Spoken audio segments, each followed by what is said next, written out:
CHNC conference, which is coming up on April 30th and Saturday, May 1st. So it's actually 2 days this year because we've gone virtual just based on everything that's going on. And you're actually one of our speakers who we cannot wait to hear from. And you'll actually be chatting on the topic of epigenetics in polycystic ovarian syndrome. So first, I would love to hear a little bit about how did you get interested in this topic? How did you find this work?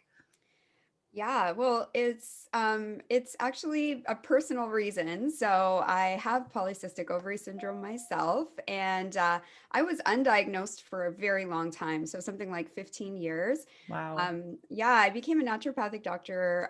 It's almost 20 years now. And so even when I graduated from school, I didn't know what the cause of my cystic acne, irregular periods, and lots of different problems that I'd had over the years. I'd been to so many doctors. As I practiced and got more interested in hormones, it just was something I was fascinated with. Then I went to my doctor and got all the tests done and discovered that this was the reason, polycystic ovary syndrome. So it's actually one of the most complex hormone conditions, and it's really common too. And I just became really interested in geeking out on it. So that's where that all came from. That's so cool. And today you live in Toronto, if I'm not mistaken? Yeah, yeah. My practice is in Toronto. I live in the Okay. burbs outside Yep. of the city, but my Okay. practice is in Toronto, White Lotus Integrative Medicine. So we're in North York. Okay, awesome. Very cool.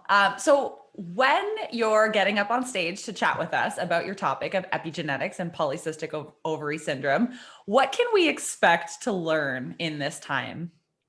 So I'm going to be showing you a lot of the new discoveries that we've made, maybe in the past 5 years around polycystic ovary syndrome. So it affects, they're estimating around 15 to 20% of women now, and it seems to be on the rise. So I'm going to talk a lot about why that is. And a lot of this is about our environment, so lifestyle factors that we can actually manage, our nutrition, diet.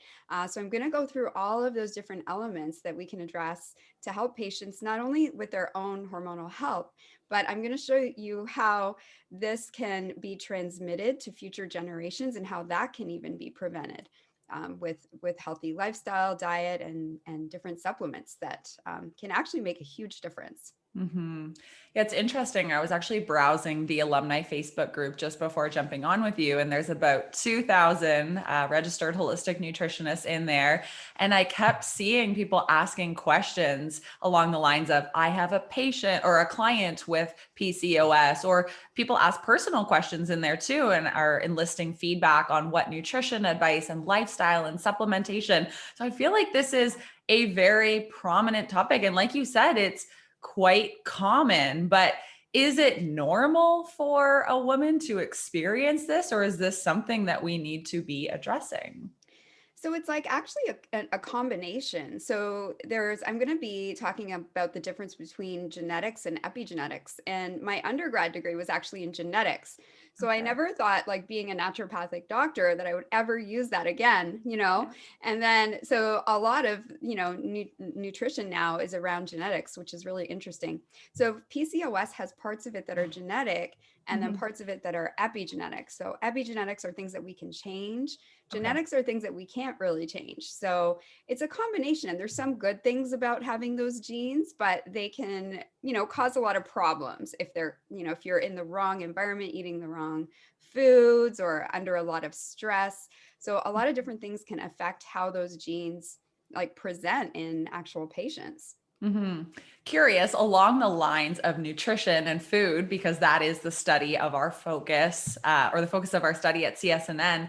What are some of those foods that somebody with PCOS or PCOS symptoms should be avoiding? Like, are there trigger foods and just kind of some common food groups or ingredients that you would say, like, this is definitely something that you should avoid if you're experiencing this?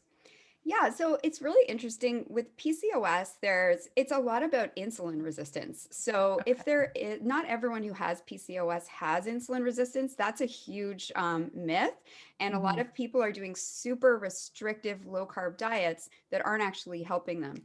So Oh, the first thing to figure out is, does the patient have insulin resistance or not, and if they do, those patients can do really well on diets where we're kind of modifying the quantities of carbs and just helping them get enough protein, lots yep. of healthy fats, so like avocados, nuts and seeds, lots of fiber and vegetables, and then moderating their carbs with their meals so Mhm. that their blood sugar doesn't go on that roller coaster. But Mm. then, if you're looking at a patient who maybe doesn't have a lot of insulin resistance, too much dietary restriction can actually make them worse. So it's sort of like really understanding where their blood sugar is at, helping them achieve that balance with really healthy whole Mhm. foods. Obviously, things like sugar, processed foods, all of those are not good for anything. And the same goes for Yeah. PCOS. So yeah, but I really like to focus on healthy fats. I find that is, generally going to help no matter what type of PCOS a patient has. Mhm. Avocados, nuts, seeds, flax seeds, hemp seeds, healthy Yep. oils. All of Mhm. those are really, they don't stimulate insulin release, but provide lots of nutrition and blood sugar balance. So awesome. And I imagine you're going to share many, many more good tips when you get on stage and chat with all of us.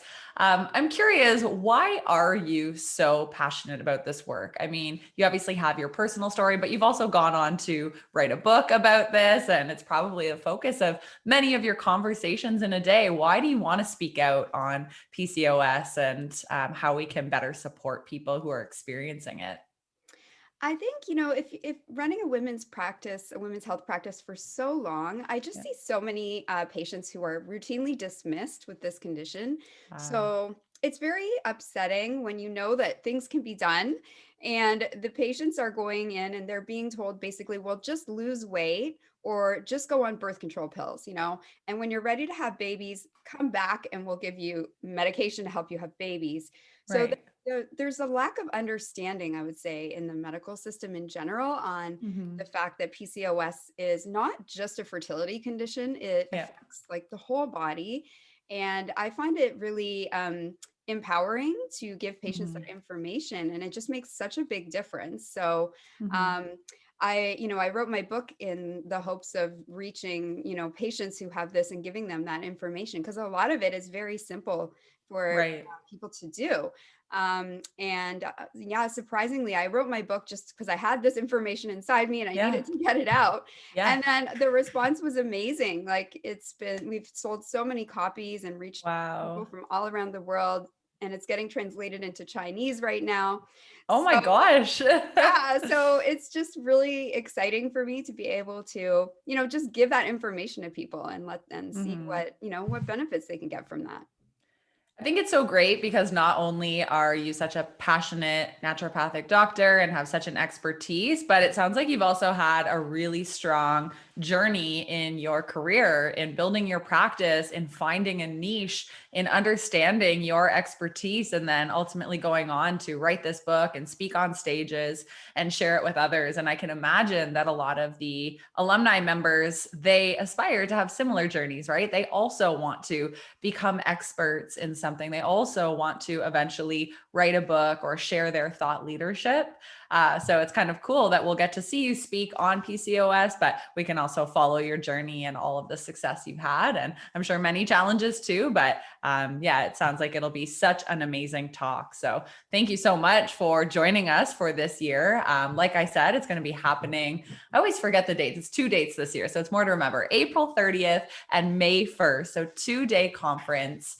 And if anyone watching this does not have a ticket yet, just head over to csnnalumni.org. You can be a member, you can be a non-member, you can be a CSNN student. We have tickets for everybody. So just a reminder, this is not just a conference for graduates of the program, but it truly is for anybody who's interested in learning more about PCOS or more about any of the topics of our wonderful speakers this year. So thank you so much, Dr. Fiona. We're really excited to see you at the conference. Thank you, Kelsey. I'm so excited to be able to present and just to give everybody as much information as I can about this because we've learned so much in the past, even just 5 years. It's amazing. And where can people connect with you in the meantime before the conference? So I'm on Instagram at Dr. Fiona ND and on Mhm. Facebook at Dr. Fiona ND. And I also have my clinic website, whitelotusclinic.ca. Awesome. And I will link all those with the Facebook Live. So thank you so much. And we will see you in a couple of months. Thanks, Kelsey, and see everybody soon.